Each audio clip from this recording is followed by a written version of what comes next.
The human voice is perhaps the most recorded thing in the history of recording itself, and chances are a lot of you who are interested in digital audio will want to be doing some work with the voice in one form or another.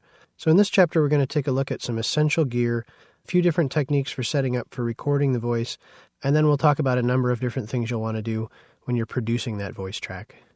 First, let's look at some essential gear for voice recording. And we're breaking this down kind of into two categories. We're going to talk about if you're recording in a studio setting and you have a quiet kind of controlled environment, or if you're out in the field doing interviews and don't have all the comforts and control that you can find in the studio. If you are in the studio, you want to have a few things for sure. Having a large diaphragm condenser microphone goes a long way. It's certainly your best first choice when it comes to recording the voice in a nice quiet environment. Then you'll want a nice preamp with phantom power. As you'll recall, most condenser microphones require phantom power in order to operate. It's also nice to have a boom stand because this allows you to place the microphone close to your subject while still giving them room in front of themselves to have something like sheet music or a script. A pop filter is also a fairly essential piece of gear in that it can really help you eliminate the different plosives or the big gusts of wind that come with P's and B's and certain other letters that tend to kind of overwhelm a microphone. Headphones will also be essential. You want the person who is being recorded to be able to hear themselves and hear how they're addressing the microphone affects the sound. And you want to look for closed-back headphones so that there's not a lot of leakage from the headphones themselves that gets out into the room and possibly gets into the microphone. Hopefully, if you're in a studio, it's great to find a nice, quiet place. If you're recording things like voiceover, a silent room is a great thing. You'll find that if you can record a voice in the quietest room possible, it'll make editing after the fact and changing things around a lot easier. If you're recording somewhere where there's a little bit of noise or hum or some background noise, sometimes it's hard to make edits that appear to be natural or are seamless. If you find yourself having to make some edits to the vocal, but you find that there's also some bleed from guitar amplifiers or background noise that's gotten into the vocal track, you'll find that making those edits seem natural and seamless is a little bit more difficult. So a nice quiet environment goes a long way.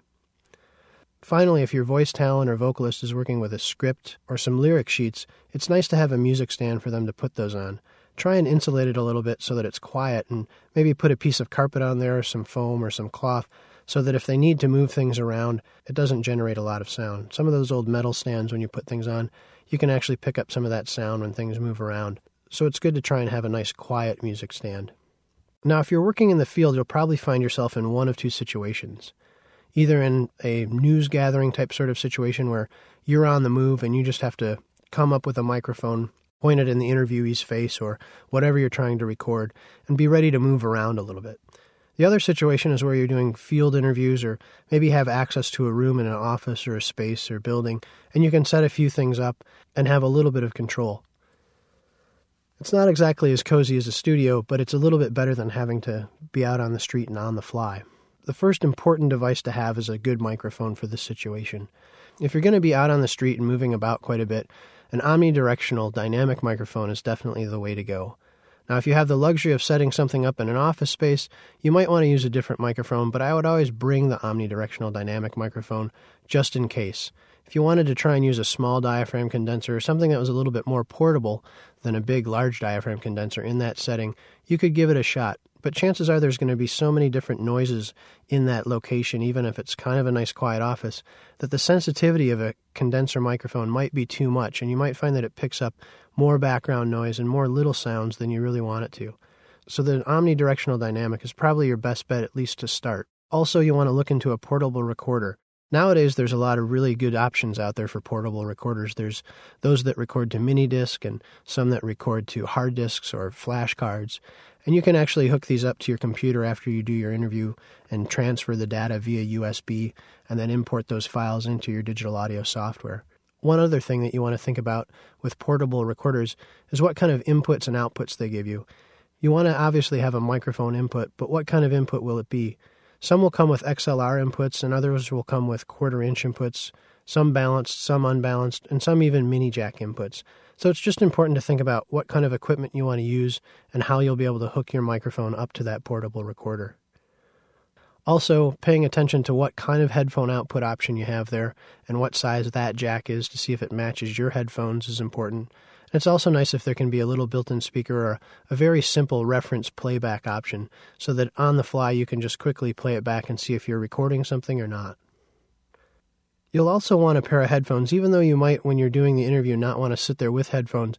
It's always helpful to set up your microphone and do a little bit of monitoring to get a sense of what the room sounds like through the machinery. You'll find a lot of times that sitting in a room you won't quite hear everything that's going on, but once you put headphones on and you can hear what the microphone is actually picking up, you'll be able to make a few decisions about how to change positioning and the location of the microphone and make sure that you're getting the best sound possible.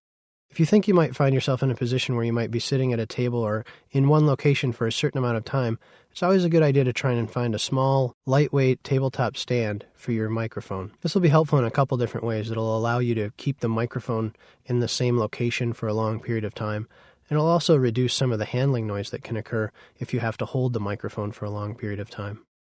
If you are going on site, take some time to scope out what kind of opportunities you have and look for different rooms or ask someone who you're working with, are there quieter rooms in this space or this location? Can we have access to them? Finding a nice quiet room will make your life a lot easier because remember that interview, that's the first half of the job, but then there's the whole production process that happens after that interview. And the better recording you get and the quieter that space is when you make that recording, the easier the second part of the process will be. Finally, I like to bring a few different aids or objects to kind of help isolate sound. So I'll bring like a tablecloth to put down on the table to reduce initial reflections off that surface, and maybe some foam or cork pads to put underneath things if there's anything that's vibrating, or if I want to try and isolate my mic stand from something that it's on because there's a lot of vibration. That always helps.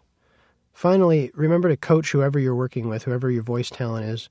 Remember to coach them to address the microphone appropriately and to not make a lot of extra noises or gestures, to not tap their feet or tap the table or bang the table when they're trying to make a point. You want to try and encourage them to be kind of as static as possible so that you're able to get the best possible recording.